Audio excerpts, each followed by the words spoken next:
सही संगे अपना तू खुश रही है के कहियो मुँह नहीं देखई है, मुँह नहीं देखई है,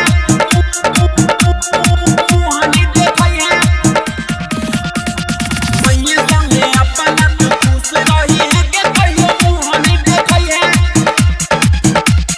प्यार कैले हमारा से शादी के हुआर से, शादी के हुआर से, शादी के हुआर से। सुन लेके रानी हमर बात एगो गौर से, हाँ हाँ प्यार कैले हमारा से शादी के हुआर से। सुन लेके रानी हमर बात एगो गौर से। सही संगे अपना तू खुश रही है के कहियो मुँह नहीं देखई है।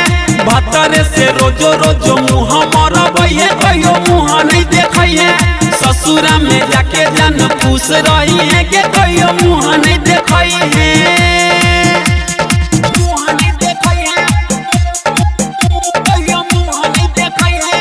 आंचल रिकॉर्डिंग स्टूडियो डीजे बिहार मटियार कला सीतामढ़ी। चल गेले बन के तू दोसर के कनिया, हम पटाई लेबै तोरो से बनिया। हाँ चल गेले बन के तू दोसर के कनिया, हम पटाई लेबै तोरो से बनिया। जिंदगी में हमारा तू फेर से नहीं है, कहियो मुँह नहीं देखई है।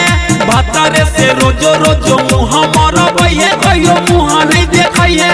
ससुरा में जाके जान खुश रही है के कहियो मुँह नहीं देखई है, मुँह नहीं देखई है, कहियो मुँह नहीं देखई है। आंचल रिकॉर्डिंग स्टूडियो डीजे बिहार मटियार कला सीतामढ़ी। शादी तू कैरा ले दिन एतवार के, याद नहीं एलो शंभू सहानी के प्यार के।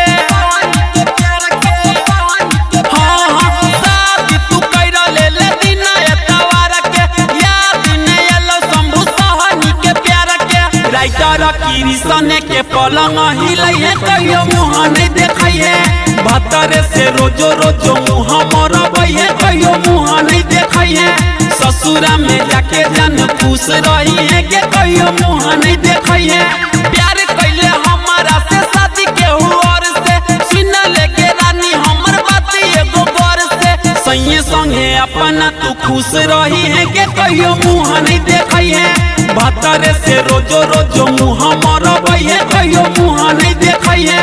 ससुरा में जाके जान खुश रही है के कहियो मुँह नहीं देखई है। आंचल रिकॉर्डिंग स्टूडियो जाप बाजार महत्तर नेपाल।